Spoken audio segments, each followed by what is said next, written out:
هو هل اصلا من حقي ان انا اخاف؟ هل طبيعي ان انا اخاف؟ هل ان انا لما اخاف دوت معناه ان انا جبان او ان انا مش شجاع؟ طب هو انا ازاي اصلا اقدر اعرف اذا كنت انا خوفي طبيعي ولا خوفي مش طبيعي؟ والمفروض اعمل ايه لما الاقي ان خوفي طبيعي؟ والمفروض اعمل ايه لما الاقي ان خوفي غير مبرر وخوف مش طبيعي؟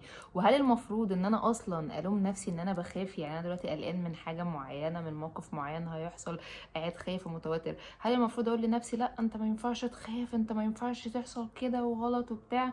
هل ده صح؟ السلام عليكم ورحمة الله وبركاته، ازيكم جميعا؟ ان شاء الله تكونوا بخير. النهاردة ان شاء الله هنكمل مع بعض سلسلة فيديوهات مش نفس الحاجة. المرة اللي فاتت اتكلمنا مع بعض عن الفرق ما بين الحزن وما بين الاكتئاب. النهاردة برضو هنتكلم عن موضوع شائك وهو الخوف.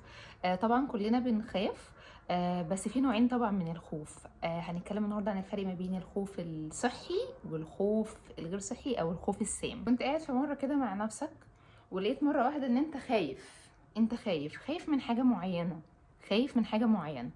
قعدت تسأل نفسك طب هو ايه اللي يخليني اخاف من الحاجه دي؟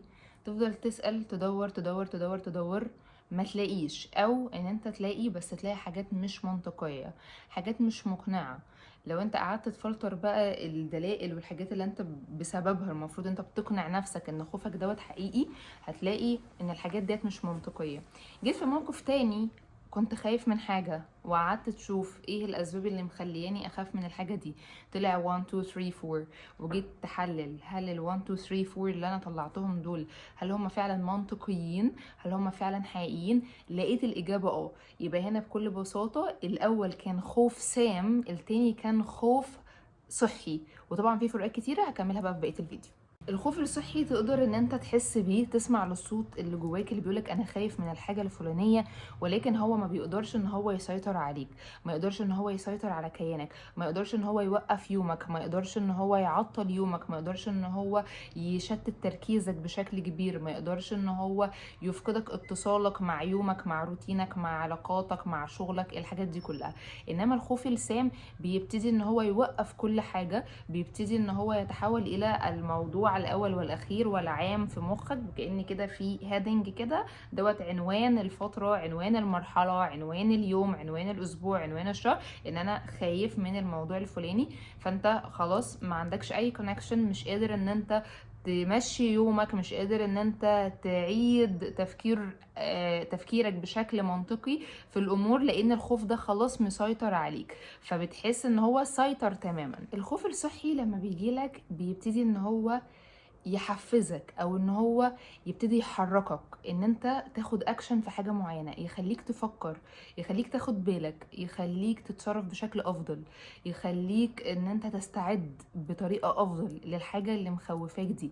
الخوف السام بيلخبطك، بيحيرك، بيشتتك، بيفقدك تركيزك، بيقلل من ثقتك بنفسك، بيوهمك، بيخليك تشوف ان في حاجات مش حقيقية ممكن تحصل، بيخليك تبالغ جدا من الحاجة اللي انت خايف منها، بيخليك تتوتر من ابسط حاجة، وبناء عليه بيسيطر عليك، بل بتحس ان هو انت هو وهو انت الخوف وهو انت. الخوف بيسيطر عليك لدرجة ان انت ما بتعرفش ان انت تتصرف او تستعد او تتعامل بشكل كويس تجاه الموقف اللي انت خايف منه. الخوف الصحي مش بالضرورة ان هو هيخليك تشوف كل حاجة سلبية حواليك، ومش هيخليك تشوف كل حاجة وحشة حواليك، او تترجم ان الناس كلهم وحشين او تصرفاتهم وحشة، ان الناس تسيبني، الناس تبعد عني، ان الناس كلها وحشين، ان الناس كلهم مؤذيين، ان الناس كلهم بيوجعوا وبيأذوا وبيدوسوا على قلبي وبيعملوا الكلام ده. ده بيكون مرتبط بصدمات عاطفية، صدمات نفسية، مش مرتبط بالواقع. فلو انت جيت موضوع ليه علاقة بشخص او ليه علاقة بمجموعة من الناس، ولقيت ان انت في موضوع ما بتقولي ان كل الناس وحشين فانا هتوجع، فالاحسن ان انا ابعد واخليني على جنب، دوت خوف غير صحي، مرتبط بمخاوف قديمة، مرتبط بصدمات نفسية قديمة، مش سببها الشخص اللي انت خايف منه او مش سببها الموقف اللي انت خايف منه. انما لو انت عندك تصالح وسلام نفسي مع الاشخاص اللي من نفس الجروب الجروب ده او الناس اللي شبه الجروب ده، ما عندكش مشكله معاهم، بس انت ريليتد بحد معين وحاسس ان في حاجه confusing او حاسس ان في حاجه موتره او محيره، دوت كده بنقول عليه خوف صحي. وبتحتاج وقتها بقى ان انت تقعد مع نفسك تشوف انا ليه خايف، لان ساعات الخوف بيكون جرس انذار. في ناس كتيرة جدا بتخلط في الموضوع وتبتدي تقول طالما انا خايف وقلبي مش مطمن يبقى دوت قلبي، يقولك انا قلبي دليلي او عندي الحدث اللي بيقولي ان انا خايف من الحاجة دي، فانا المفروض ان انا اتجنبها وابعد عنها وامشي. لا، هو كتير الموضوع ما بيبقاش له علاقة بالحدث، هو بيبقى ليه علاقة بالخوف. بس للأسف كتير مننا بيبقى مش قادر ان هو يواجه مشاعر الخوف دي، فيقول ده حدث، فيقول اصل ده قلبي هو حاسس بكده. لا، هو مش شرط يكون انتويشن، مش شرط يكون انسبيريشن او الهام، مش شرط. هو ممكن يكون تريجر، رد فعل او تروما ريسبونس، ان انا رد او استجابه لصدمه قديمه، فانا انا خايف، فانا عايز اهرب، انا عايز اجري، انا يا اما عايز تتجمد او تشوف اللي قدامك هيتصرف ازاي، او اخاف وابعد، او هتخاني او هفتعل اي مشكله علشان اثبت لنفسي في دماغي ان انا فعلا كان معايا حق، والشخص ده او الموقف ده كان من حقي ان انا فعلا اخاف منه. فهنا دوت ما بيبقاش انتويشن، ما بيبقاش حدث، ده بيبقى خوف فعلا. دلوقتي بقى انا هجاوب على الكويشنز اللي كانت في البدايه، وبرده انتوا محتاجين تسالوا نفسكم الاسئله دي، والاجابات بتاعتكم هتختلف، ردودكم هتختلف من شخص لاخر، ولكن انا عن نفسي هجاوب الاسئله دي عن نفسي انا كمنار، انا شايفه ايه. كان اول سؤال اللي هو هل اصلا عيب ان احنا اصلا نخاف؟ الاجابه طبعا لا، انا مش بشوف ان احنا عيب ان احنا نخاف. اصل الخوف دوت شعور ربنا وجده فينا، زيه زي الفرحه والسعاده والبهجه والاشتياق والحاجات دي كلها، كل ديت مشاعر ربنا وجدها فينا، فمفيش حاجه ربنا بيوجدها فينا ما بيكونش ليها دور. فكون ان انت بتخاف من حاجه دوت معناه ان انت انسان طبيعي.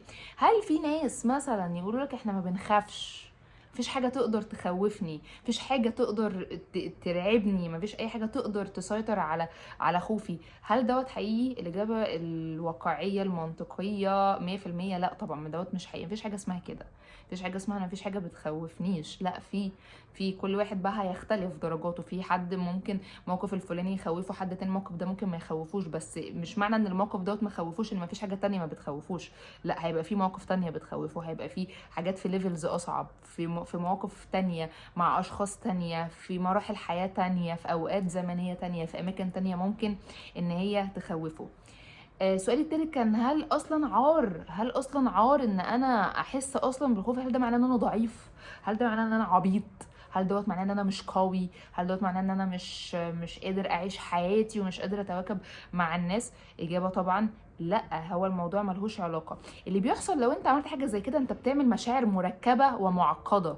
ازاي؟ دلوقتي انت عندك الحاجه اللي مخوفاك، المفروض انت تحتوي الحاجه اللي مخوفاك دي. لا، انت بتيجي تقول انا عبيط وضعيف لان انا خايف، فضفت عليها شعور اسمه شعور العار، تمام، وفي جلد ذات وفي نقد، فانت بقى عندك شعورين معقدين مركبين ماسكين في بعض، خوف وانكار للخوف ده ان انا مش قادر اعترف بيه، وعار انا على الله حكايتي وانا ضعيف وانا وحش. فطبعا مش من الصحي ومش من التولز والادوات اللي هتساعدك ان انت تكلم نفسك بشكل سلبي لما انت تكون خايف. المفروض تسأل نفسك وتعمل سيلف سموذنج، او تطمن نفسك او تهدي نفسك، تكلم حد يهديك، تشوف مين يقدر يهديك ويهديك، تصلي، تعمل اي حاجه. المفروض ان انت تهدي نفسك مش توتر وتخوف نفسك اكتر. اخر حاجه بقى هجاوب عليها، وهي انا لو عندي خوف صحي اعمل ايه، ولو عندي خوف غير صحي اعمل ايه.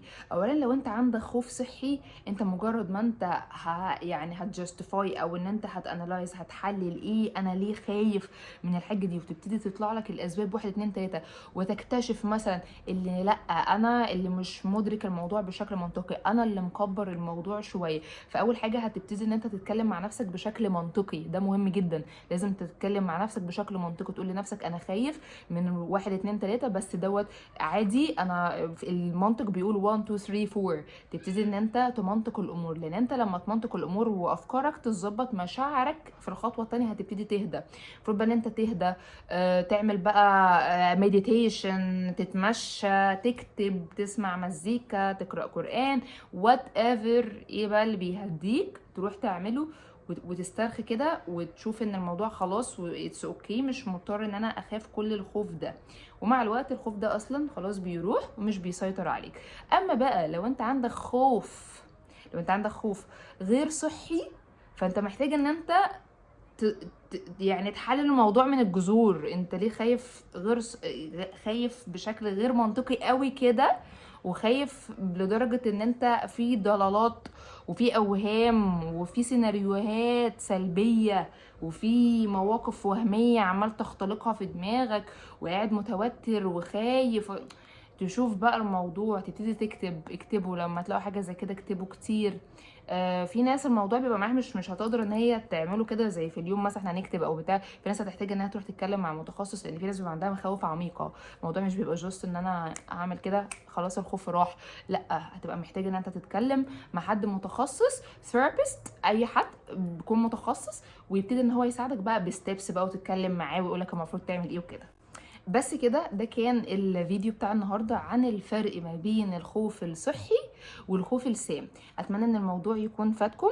قولوا لي في الكومنتس الموضوع فعلا كاتشي معاكم، او فعلا حسيتوا، هل لقطتوا كده وانتوا بتسمعوني ده انا كنت في الموقف ده كنت خايف بشكل صحي، لا ده انا كنت في الموقف ده خايف بشكل مبالغ فيه. لو يقولك ما تأفورش، ما تكبرش الموضوع، هو دوت الخوف الغير صحي، هو دوت الخوف السام. فاسالوا نفسكم، وازاي تقدروا تستفيدوا بالكلام اللي انا بقوله. دايما اسالوا نفسكم الكلام ده، ازاي اقدر استفيد بالكلام اللي انا بسمعه واللي بيتقال، ازاي اقدر اوظفه في حياتي علشان ما تبقاش مشاهده كده وخلاص، عشان تقدروا توظفوا ده في حياتكم.